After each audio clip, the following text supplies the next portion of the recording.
Welcome to day 8 of Chicago Grit. This is the Elgin Criterium.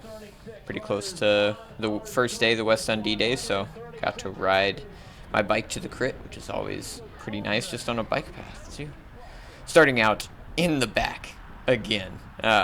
This course is pretty challenging. You'll see the hill a little bit later, but I know it's going to get strung out very quickly, and pre-registered there was 140 starters, so we are up against it. There's a lot of dudes in front of me. You can see they're pretty much into that next corner already, so we've got quite a gap to make up, and I'm going to be chopping corners quite often.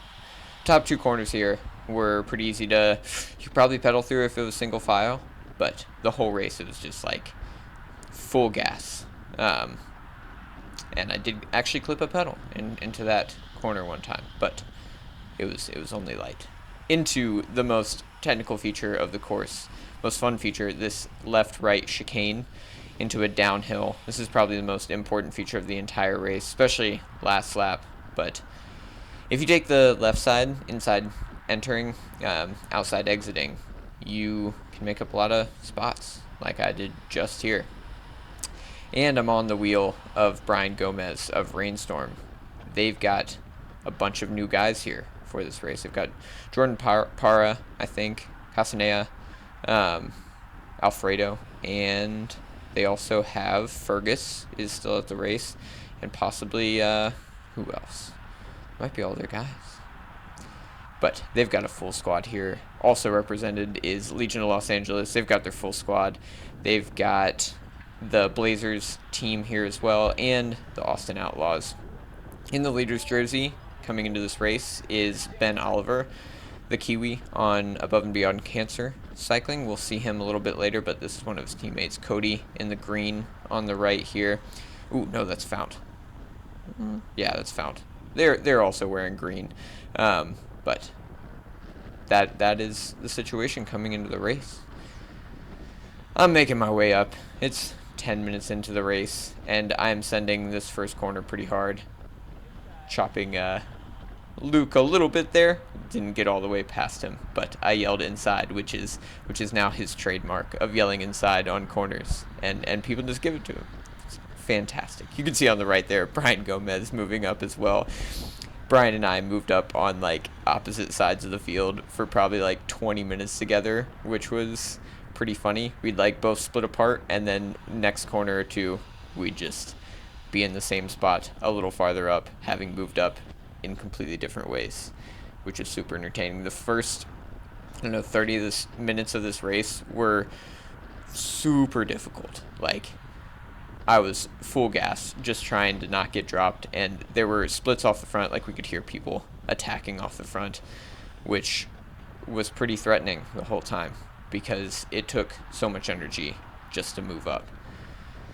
A little bit later on here, we're probably 20 minutes into the race, and Chris Ernst from Hustle Pro tells me to follow his wheel. I tell him it's a bad idea to do it at that time. And then a little bit later on here, once we get to the top of the hill, probably my favorite place to move up on the whole course, once it flattens out and everybody's already spent a ton of energy, and I have not spent much, chopped to the first corner. You can see right behind me here in the yellow is Ben Oliver, leader's jersey in Chicago Grit. And once we get to the front, 40 minutes to go, we're going to try and get across to a breakaway that is formed. You can't see them through this corner because they are pretty far up the road. I think that's one of the Legion guys, that might be Ty Magner, trying to bridge across to it. Pretty threatening. Mido Q here trying to bridge that back. That looks like, I think, Josh. Yeah, trying to pull it back. And I'm on Brian Gomez's wheel. We want this breakaway back. I am not represented like with a teammate in that. Yeah, this is Josh Burnett here. And then I notice everybody sits up, so I attack into this bottom turn here. Goes pretty fast into this turn. I definitely did not have that turn figured out, and probably lost a little bit of a gap here, but still had a gap coming into the start finish, and really wanted to ramp it up through the start finish there to try and close the gap to this breakaway, which you can just see. They probably had 10 seconds at this point, but it's a big break, and most of the teams were represented in it, so I also wanted to be represented in it. But you can see, yeah, Josh is just like got a death grip on that, and then very smartly Gomez attacks over top of that. I figure this is a now or never situation. Noah Granigan here, I know he's super strong. These three dudes can definitely roll a break just on their own, nevertheless trying to chase one. But eventually the next lap, we get caught, and Ben Oliver makes his move to get across with a few guys on his wheel. I think he's got Marcos Mendez on his wheel too, who's won a few of these races. Eventually, that breakaway gets caught. You can see James from MitoQ. What's wrong with you, dude?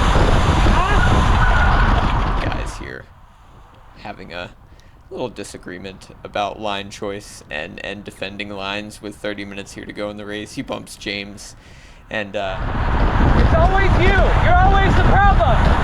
squeezes it a little bit too far into this corner.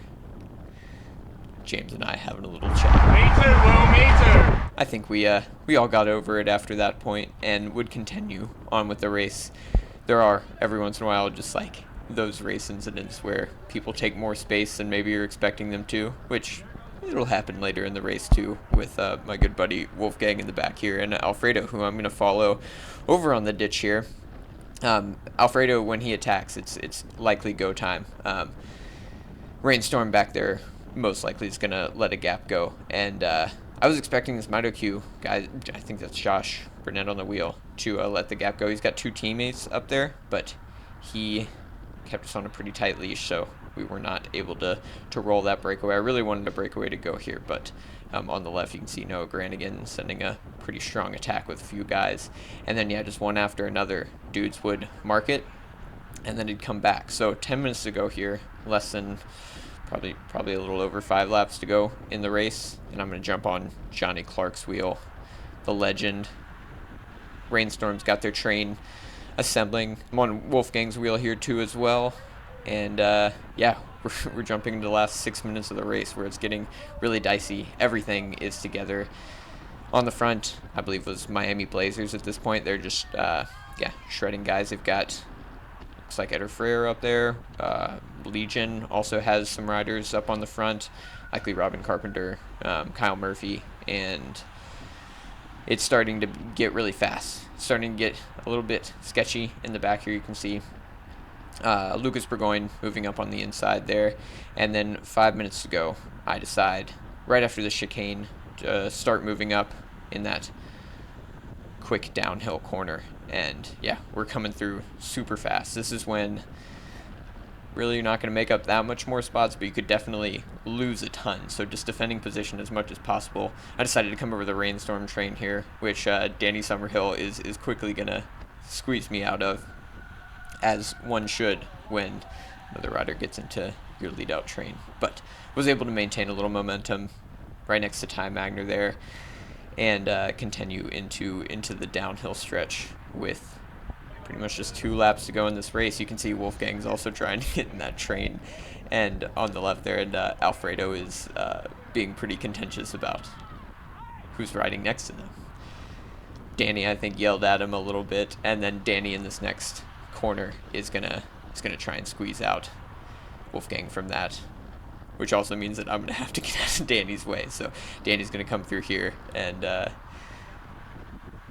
reunite their train. They're a little bit far back compared to what I would usually see them do in the last lap of Crit Race, or the last 2 laps. I think they're pretty comfortable with Blazers up there, keeping the pace high. Lucas Burgoyne moving up at this time as well, and I'm just trying to not lose momentum, stay far forward into this chicane. Lose a little bit here, and then on the outside, got taken a little bit wide as well. But still on Danny Summerhill's wheel. Dude's got a great finish into the last lap. We've got Ron Short, drone pilot extraordinaire's camera, up on the top left. And I'm in an okay position. Yeah, like top 10 wheels into, maybe top 15 wheels into the first corner here. But this is where the wash machine is really going to start hitting.